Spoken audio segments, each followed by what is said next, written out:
This is the Seiko Pogue 6139-6000, one of the most iconic Seiko chronographs of all time.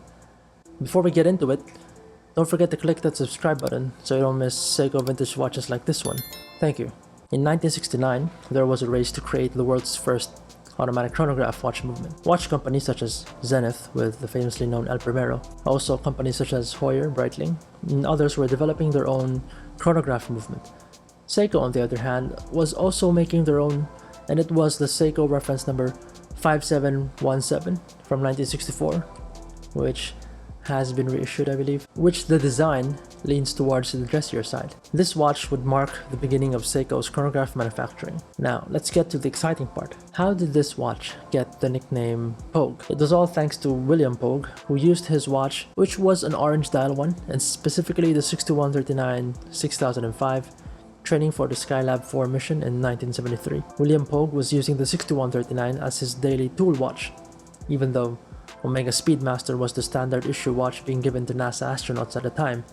Pogue still brought his trusty Seiko into space and consequently became the first automatic chronograph in space, since the Omega Speedmaster was a manual wind watch. This is just a cool history of this watch and makes it more special to collect. Okay, so the one we have right here dates back to November of 1969, based from the reference number right there. And the importance of that is because Seiko made two types of case for the Seiko Pogue. I'll be leaving a link of these references down below. So this specific case has a notch right there on the crown when you look on top. If you're inside, it's not that obvious, but on top, as you can see there, you may think it's like there's a damage or a ding, but surprisingly it's not.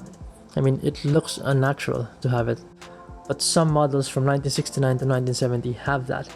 And the succeeding years after, Seiko would discontinue that notch. I'll show you a picture right here. The Seiko Pogue also had a lot of reference numbers, such as the 6139, 6005, 6009 for the USA models, and the 6139, 6000, and 6002 for the international models. There was also 6139, 6009, which was famously worn by Formula 1 racing legend Francois Servet. I'm sorry if I butchered that name. There are foundationally three color of dials for this watch. They are the blue one, which is this one, the gold, and the silver.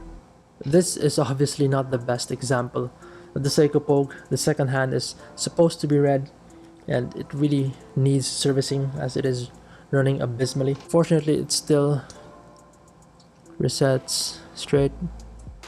Very nice. I just would like to talk about collecting these types of vintage watches because it's important to know once you start collecting Seiko watches, specifically vintage ones, you can't just pick one and that's about it.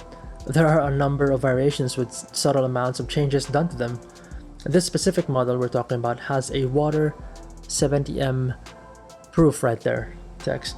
On some later models, it has resist instead of proof. Same goes with the case back. I'll show you here that it has waterproof. On some models it has water resist. There are also dials with speed timer on them, and some don't even have a text on the 9 o'clock right there, just this and the subdial. So as you can see, it can be very confusing since Seiko doesn't really post anything publicly about the productions of their watches and what is the difference between these reference numbers. I myself also have a hard time deciphering it. There's also the confusion of it being mixed with different parts from different references, as you may know, Franken watches. And these dials also have specific dial codes to each reference. Anyway, I know that sounds confusing, but just keep that in mind when you start collecting these types of watches. So the design of this watch is pretty unique, and the case shape looks sharper, especially on the leather strap like this one. These usually came with bracelets, such as an oyster style and the president style. The indices on this watch already show some patina right there, and therefore doesn't glow. Also, the inner mini track is supposed to rotate. When the crown is pushed, it's supposed to rotate the inner mini track. Fortunately, it's broken. I believe the bezel insert on this one, the Pepsi, is original, and the inside mini track is also original, but it has already faded. It is a great looking vintage watch from Seiko. The recorder only goes up to 30 minutes, but I like to leave that recorder on since there is no dedicated hand for the timekeeping. I'll just quickly show you the specs of the 6139 here. Pretty great specs for a 50-plus-year-old watch. The quick set date function of this watch is to press down on the crown and it will automatically change as I will demonstrate here. So that's the date, and push it further for the day wheel.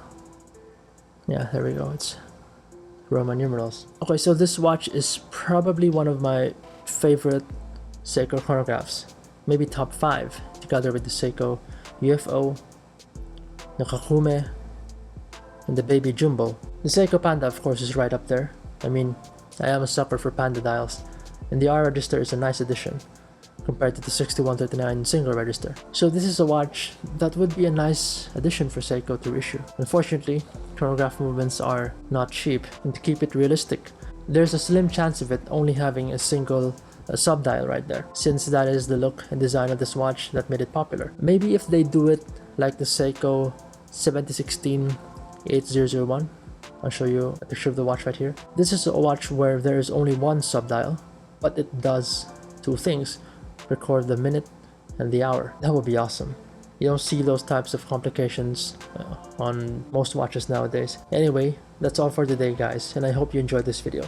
And if you want to learn more about this watch, do check the references down below as they dive deeper into these Seiko chronographs. Thanks for watching. I'll see you soon. Stay safe.